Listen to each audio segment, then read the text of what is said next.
So again, you're watching today on eNCA DSTV channel 403. Now, the Minister of Police, Nqobile, is in Soweto today, speaking to residents in one particular township about crime and policing concerns. He's just wrapped up a crime prevention ministerial imbizo. Sounds very fancy, but let's get more on this. What came out of this imbizo? My colleague, eNCA reporter Nqobile Madlala, joining us. She's been following this imbizo today. Nqobile, good afternoon. Thank you very much for your time. So what can you tell us about this imbizo? Well, Britain, from where we were, the Minister of Police said basically all the concerns that were raised by the community, they will be looking into it. So that's the start of it. But I want to bring you to what is the concern. So where I'm standing, Britain, basically a trench. Now what you see there is a cable. This cable transports the electricity into the community of Pimville. And if you're wondering what is the thorn of the issue, it's the fact that this cable, Britain, has been cut many a times, and they've been digging here and basically taking bits and bits of the cable. Now, as a result, the community have been saying that cable theft is not only affecting them on the basis of the fact that they don't have electricity, but they're looking at the fact that the infrastructure in itself is continuously being basically destroyed, like what you're seeing there. Now, I want to bring in the community member who was very vocal when the minister was there. First of all, I just want to ask you, this is the infrastructure that we were talking about. What has been happening here? As you can see, basically this is the trench that's about 500 meters to a kilometer. And basically this is where our infrastructure, our cable, runs through, connecting into the community from the substation, which is Informal substation, going into the community. So basically, this is where our cables just filter out into the community on an open felt in a spider web formation. So that is our main issue, whereby we've engaged with a lot of stakeholders like city parks to cut and basically just maintain the space, because this is where our infrastructure lies. As you can see here in the open felt, when they cut the cable, they take it in and then they strip it inside.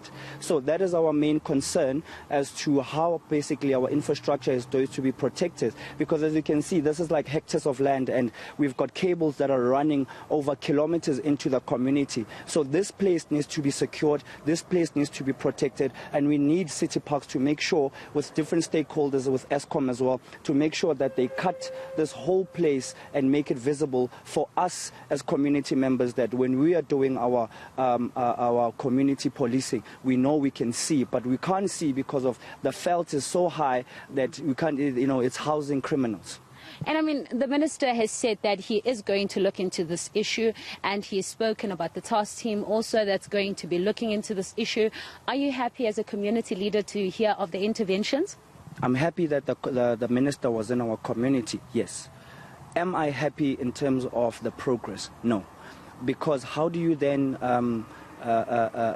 try to solve a problem without understanding the dynamics? If they came here to understand and see the dynamics of the community, then they will have a plan in terms of with that task team that he has said that they will have launched, because then they would understand that how do we basically protect the infrastructure, with a set plan. So they can't plan what they don't see. How do you plan something that you do not see? So that's why I'm saying I'm 50-50 with the minister in terms of giving us 10 police vans that we've been crying for as the community for over years now, having one police van. Today we've got 10. Yes, thank you so much, Mr. Nqobile, that you gave us the resources to actually cap crime. But we also need them to understand, as the tactical unit that is going to be handling this whole case, that they need to come up with better plans. They need to come here and they need to understand and see the dynamics of the community. And I mean, we also heard from the minister, and of course this has been in the media as well, that there was a breakthrough in terms of the people that had shot Khumudzo. What's your reaction to that? In terms of having that breakthrough in the case, I'm a bit skeptical with that, because yes, there's the arrests that are being made, but who do they call to witness, as a witness? We haven't been informed. The family haven't been informed. So is it a media spectacle? Is it a media frenzy? Or is it indeed that they did actually catch the criminals, because they never contacted the people that were in the forefront. They never contacted the leaders. They never contacted people, the community members that were shot, and during the unfortunate situation that you were faced with. So with that, I think only time will tell. Right. And of course there was a raid today at the chicken farm informal settlement, but when you spoke to the minister today, a lot of community members coming out and saying that they don't want the informal settlement. Can you perhaps take us to why and what do you think should happen with the informal settlements around you? First and foremost, what the people need to understand is that during a period of 2006 and 2011, where we had the former councillor, which is Dankiso, they played a part for the community of Zone 9, which is informally known as Zone 14. The people of Chicken Farm were removed, all the shacks were removed, and they were put in houses. So now the problem is that our government doesn't have a place or a plan in place to actually make sure that after they remove them, they make sure that they do not come back. So now what we have today is people that were put in houses, that were given homes, that came back again.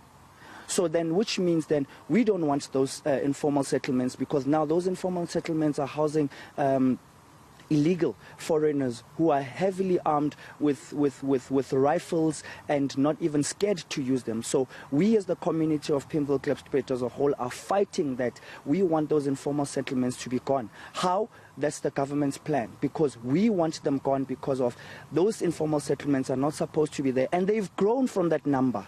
And that's what people need to understand, that those informal settlements are not just a hazard to the community, but they are housing criminals. Because what you need to understand is that that community, the chicken farm, is not far from Verklark, which is Klipspruit, and they're already terrorizing the community of Klipspruit. Maseru as well, which is a duplicate of chicken farm, which is also infested with the Basotho foreign nationals, that it's a duplicate, and Kotampong next to El Dorado Park. So they need to make sure that all these informal settlements, they find a place for them, because of chicken farm is sitting on our infrastructure. Literally, our cables run through chicken farm. Every time when we've got a cable problem, we always need to go into chicken farm, speak to the leadership so that ESCOM can work. So after this unfortunate situation, how are we as the community going to engage with the leadership of chicken farm to ask them to assist ESCOM during the work in terms of fixing our infrastructure? So those are our problems. And lastly, let's just speak about those rifles. The minister said, there was a raid this morning at the chicken farm settlement, and they didn't find any rifles. Sure. That's the sad part. How do you not find a rifle, but you found shell casings of those rifles? I was there. I got shot with those rifles. The community got shot with those rifles. We need to see those rifles. How are you, as the police minister, making sure that you get two suspects with, which is a 9mm and a parabellum, if I'm not mistaken, but you don't find a rifle? What is the priority? The priority is that there was a rifle that shot at multiple people, that shot at women, that shot at children, that shot at community members, that shot at the elderly. How are you as the minister, not finding that rifle? How? All right. Thank you very much. Well, Bredan, community leader, they're speaking to us about basically the minister coming to speak to the community of Soweto and Pimville. They've engaged with the minister, but it seems like there's a bit of dissatisfaction with the fact that the minister has not been on the ground, as we hear from the community leader. But of course, you can just hear the frustration from the community. Thank you very much, Nqobile Madlala, for that latest there from a community member there in part of Soweto after that imbizo with the Minister of Police. Some action is being taken. The communities are not 100% satisfied. They need more action to protect them against criminals who keep on cutting the electrical cables in the area and stealing the cables.